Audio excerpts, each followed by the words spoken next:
What's going on, guys? It's Jimmy here, and welcome to our daily show where we discuss the fourth stimulus check update, the two new upcoming packages. Part one, the physical infrastructure package, which is $1.2 trillion, and part two, the next stimulus package, which is $3.5 trillion, also known as the American Families Plan, which is larger than any stimulus package yet to date. Remember, the third stimulus check package, which had $1,400 stimulus checks for adults, $1,400 stimulus checks for children, and $1,400 stimulus checks for adult dependents and college student dependents. And in addition to that, the $3,000 to $3,600 child tax credit checks, which are $250 to $300 checks every single month, that will end at the end of this year, unless they extend that in this next package. That was in addition to the $1,400 checks, stimulus checks. That package was only $1.9 trillion. This next stimulus package is going to be $3.5 trillion. It could be negotiated down a little bit with the Senator Joe Manchin and the Kirsten Cinemas of the world. Dun dun dun. Yeah, the moderate Democrats might negotiate it down a little bit. But nonetheless, this is going to be the largest stimulus package yet to date. Anywhere from 50% more to 100% more, or somewhere close to twice the size. The stimulus packages are getting larger. They're getting larger. We're going to go over the latest details of that, as well as the COVID cases that are out of control. And experts are saying that the vaccines are not really working that well against the Delta variant, and that's more stimulus, even after this next package, may be necessary going forward for the next year or even more because, I'll show you what the experts are saying, that stimulus and possible more lockdowns and more vaccines and vaccine variants for the Delta virus or the Delta variant might be necessary in the future as positive COVID cases are out of control right now. 122,000 positive cases on Friday alone in one day. We thought the light at the end of the tunnel a month ago. We were at 4,000 or 5,000 new cases in just one day. Now we're at 122,000 new cases per day, and experts are saying that this week, that the trajectory rate, we could be over 200,000 new cases in just one day. Yeah, states like Florida are at their all-time high. We're seeing hospitals in certain parts of the country at capacity. Yeah. So let's jump into it. We're going to go over what's going on with stimulus, part one, part two, as well as COVID, and what experts are saying is going to happen next with more stimulus and what's going on right now. Don't forget to hit the like button, and if you haven't subscribed yet, make sure to subscribe down below. It's completely free to do so. And remember, new videos come out here every day on our channel at 10 a.m., 3 p.m., and 8 p.m. Eastern Standard Time every single day. Virus woes slowing economic growth are weighing on Wall Street and the common everyday American as this pandemic continues to just chug along. Virus cases getting worse, economic conditions getting worse, unemployment getting worse, and now that the pandemic and the virus cases are getting worse, the question is, what will be next? What will be next? U.S. passes 35 million COVID cases. 35 million people have now caught COVID in its entirety. Republican Senator Lindsey Graham says that he has caught COVID-19 even though he is vaccinated. He says Monday that he has tested positive for coronavirus even though he is fully vaccinated. Quote, "I was just informed by the House physician that I have tested positive for COVID-19 even after being fully vaccinated." More and more people are reporting that this Delta virus or the Delta variant is not that the vaccinations are not that effective against the Delta variant. He says, quote, "I started having flu-like symptoms Saturday night and went to the doctor this morning. I feel like I have a sinus infection, and at present time I have mild symptoms. I will be quarantining for 10 days. Lindsey Graham was one of the 17 Republican senators who have been helping advance the Part 1 bipartisan infrastructure bill, meaning its supporters will be down a vote until he comes out of quarantine. They only need 10 Republican senators to support it if every Democrat does vote. Lindsey Graham is the first known senator to test positive for coronavirus in months, and the first known breakthrough case among vaccinated senators. Graham's announcement comes amid growing public concern about the potential for so called breakthrough cases when a fully vaccinated person tests positive for coronavirus. Public health officials have stressed that symptomatic breakthrough infections for fully vaccinated individuals are rare, and getting vaccinated makes getting a severe case of the virus less likely. Republican Senator Graham said in his statement, touted the vaccine, saying that if he wasn't vaccinated, my symptoms would be far worse. He said, I'm very glad I was vaccinated because without vaccination, I am certain I would not feel as well as I do now. Although Dr. Fauci said yesterday the amount of virus in breakthrough cases with the Delta variant are almost identical to unvaccinated cases in new research, saying that people that have gotten the vaccine, that they have almost identical amounts of virus in their body, even though they got the vaccine, compared to unvaccinated people based on new research. So this kind of begs us to wonder if there will be a new version of the vaccine based on the Delta variant coming out sometime in the future, and how long will a Delta variant of the vaccine take to produce and go through clinical trials. Although Dr. Fauci wants to stress that the majority of breakthrough cases involving the Delta variant saw minimal symptoms or no symptoms at all.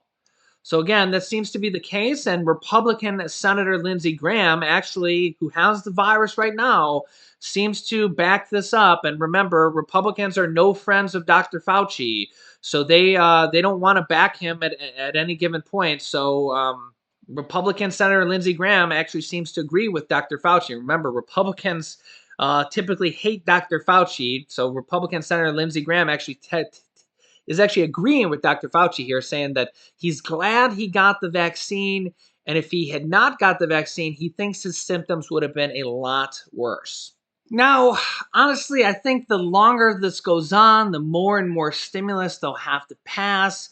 We've already actually had 6 stimulus packages passed, 5 underneath former President Donald Trump, 2 of which had stimulus checks. Remember, there was actually 5 packages passed. The other ones had money like Paycheck Protection Program money, virus money for the vaccine, other things like, I can't even remember at this particular moment, but when we think about stimulus packages, this is probably the best reference here. It's what they want to put in this next package and the next package after this. This is all the items that the Democrats have talked about putting in the next stimulus package. We know that there's over 80 Democrats in the Democratic House, the Democratic Progressive Caucus. Say that 10 times fast. Democratic Progressive Caucus, headed by Pramila Jayapal, who we're actually going to hear from in a second, talking about Part 1, the physical infrastructure package, and Part 2. There's over 80 Democrats in the House of Representatives that want a fourth stimulus check or even monthly recurring stimulus checks to be included in this next package. Okay. There's also 28 Democrats from the Senate, which is, remember, there's 50 Democrats in the Senate. So over half of them want a fourth stimulus check to be included in this next package as well. Okay, these are all the items that they want to have included in this next package. Whatever doesn't make it in this next package will likely be included in the next package and the next package after that. Of course, there'll be new items added along the way.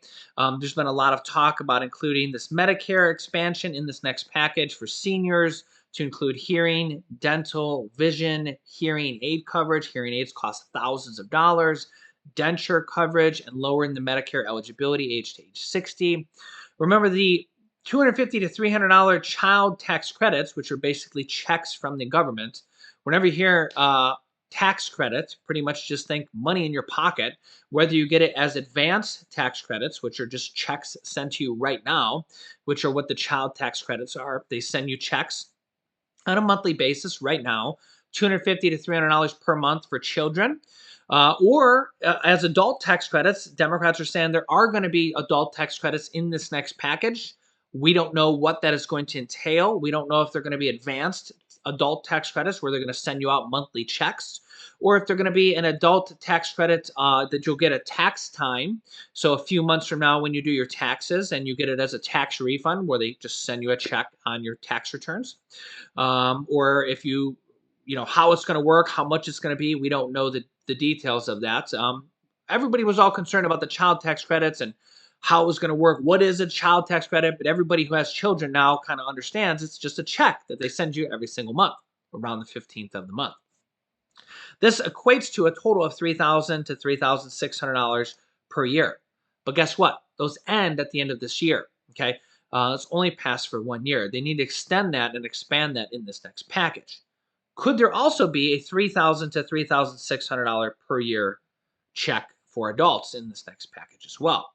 Remember, when we talk about packages, stimulus packages, there's a lot more in there than just a single stimulus check. Okay, everybody always talks about the stimulus check as just the big item. Yeah, there's a check, but there's all these other things in there. There's in the last package, there's $1,400 stimulus checks for adults and $1,400 stimulus checks for children and $1,400 stimulus checks for adult dependents and college students. A family of four got $5,600. But then they also got the child tax credits of $3,000 to $3,600 per child. So if you had a family of four, you got $5,600. But then you also got the $3,000 to $3,600 for children for the child tax credits. So for just simple math, if you had the $3,000, $3,000, and the $5,600, that's $5,600 plus $6,000 for child tax credits. That's $11,600 just from the third stimulus check package. So imagine if they do something similar to that in this fourth stimulus check package. $11,000 is nothing to sneeze at. And you can see how they talk about, hey, that it takes people out of poverty. $11,000 can do that. That's exactly what they could do with this next stimulus package. And remember, this next stimulus package is larger than the third stimulus check package. The third stimulus check package was only $1.9 trillion. And today they just released the bill, the full text of the Part 1, the physical infrastructure package, which they have already voted on twice. Remember, there's a series of votes, probably, I don't know, about 4 votes probably in its entirety that they're going to have here. They're going to be finishing up this week here. They're probably going to have this totally finished this week. And they're also going to start voting on Part 2, the stimulus package, this week as well. Next, we're going to talk with Democratic leader Pramila Jayapal, who is the leader of the Democratic Progressive Caucus. Remember, the progressives from the House they're the Bernie Sanders of the House. They're the people who want more stimulus for the people. They've pretty much been coming out and saying that right now. In fact, Pramila Jayapal and Rashida Tlaib, both from the Democratic Progressive Caucus, Pramila is the leader of the Democratic Progressive Caucus, which is about 100 Democrats in the House of Representatives. And they all vote together, by the way. They have a pact that they all vote together. They're the ones that have introduced the bill in the House of Representatives for a one-time $2,000 stimulus check and then $1,000 monthly recurring stimulus checks that would go until 1 year after the pandemic is declared over. 1 year after. So again, it would go until the pandemic is declared over, whenever that is, whenever that would be, and then until 1 year after the pandemic is declared over to get Americans back on their feet. Here is Pramila Jayapal talking about Part 1 and Part 2 and just talking about everything going on. Congresswoman, thank you so much for your time. Senator Schumer seems to think this is going to get done in days. You have been demanding that this bill be sent to the House along with the $3.5 trillion reconciliation bill before a vote is taken. What do you see as the stakes here? Well, the stakes are enormously high because obviously the need is so high.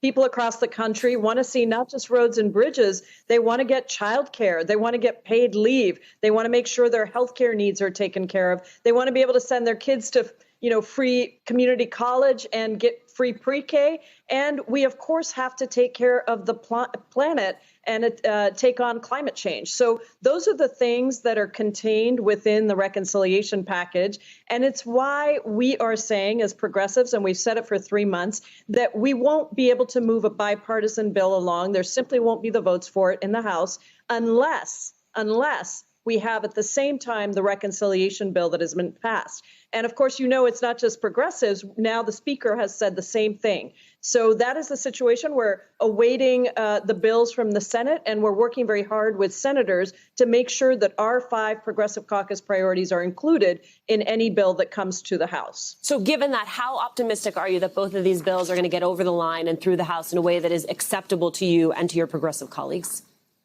Well, I feel very good about the fact that we've already seen that the draft framework for the reconciliation bill does include our 5 priorities. And I forgot to mention immigration as a key piece of that, path to citizenship for essential workers and TPS, dreamers, farm workers, a topic you cover often on your show. So all of those 5 priorities are included in the reconciliation framework. Now we need to make sure that the details are there. There are some areas where we would like to see more funding allocated. So we're working on that right now with Chairman Sanders and other senators. And I feel good that we are going to move that forward. Understand that this is something that is urgent for people across this country. I just saw a statistic that said that 1 in 3 people in America have less in savings than they did before the pandemic. And of course, that even before the pandemic hit, 40% of Americans didn't even have $400 in their bank account. So this is urgent. We need to help working families and poor people across the country feel like they have an opportunity again, that they can wake up in the morning and know that their life is going to be dignified and fulfilling for them and for their kids. Congresswoman, I'm going to ask you what is admittedly a potentially unanswerable question, which is, do you believe that McConnell is going to continue to support this bill despite the fact that Trump and others are encouraging him to blow it up? Well, you're talking about the bipartisan bill, and yeah. I have no idea. I mean, he said 3 months ago that 100% of his focus was on stopping any part of the bipartisan of the Biden administration. Now, he voted for the bill to move forward. We'll see. I really have no idea. I mean, Mitch McConnell has been for us Democrats in the House the place where we would send the Senate graveyard where all good things go to die, from voting rights to LGBTQ equality to immigration reform. So I have no way to predict what he is going to do. Maybe the fact that Donald Trump is urging Republicans not to vote for it is also going to be another factor in this. We'll just have to see. This week, you and several of your colleagues, along with the National Domestic Workers Alliance, reintroduced the Domestic Workers Bill of Rights. It is supported by the president and the vice president. It extends commonplace workplace rights and protections to over 2 million domestic workers. Talk to me about this bill and why you felt it needed to be reintroduced right now. Yes, well, this is so exciting. It's one of the bills that I introduced to the last session along with then Senator Kamala Harris. And it really is about 2.5 million domestic workers who do all the work that makes all other work possible and yet are amongst the lowest paid with no protections. And the thing I think a lot of Americans don't know is that domestic workers and farm workers actually were both categories of workers that were left out of all of the New Deal labor protections, labor laws. And so there are no real standards governing the work and the conditions for domestic workers. And that is simply unacceptable. Certainly, we knew they were important before the pandemic. Now it's even more important that we make sure that these 2.5 million domestic workers, largely women of color, including immigrant women, are taken care of. And that's what the National Domestic Workers Bill of Rights does. And I think it is so exciting to see over 100 of my colleagues as co-sponsors on the bill at introduction. And of course, the vice president and the president saying that they support the bill. Yeah, so let me know your thoughts. I will keep you up to date on everything going on with part 1, the physical infrastructure package, voting on passing it this week. Part two, voting on and passing the initial stages of the stimulus package of $3.5 trillion, which they are expected to do this week at all, start the initial voting and passing parts of that this week as well as this pandemic and virus cases that are just out of control and likely just going to continue on going on for a while. Remember, after they pass both of these packages, the Democrats get more reconciliation cards to pass more packages on October 1st, which is now less than 2 months away. The Democrats are going to continue passing more packages until the next midterm elections, which is November of 2022. So they have really a little bit over a year to continue passing more packages, really until this pandemic is over. Well, not until the pandemic is over, but until the next midterm elections. So when the House and the Senate goes up for re-election. So this is not the last stimulus package. The Democrats get more reconciliation cards, and they've said this is not the last stimulus package. They're going to continue passing packages after this. So, yeah, I'll keep you up to date with everything going on with stimulus packages, the pandemic, and everything going on in Washington, D.C. So make sure to subscribe down below, and I will keep you up to date with everything. You can click this top video here to watch my newest stimulus check video next. And this video is more details about the bill that just came out. So click on one of those videos next.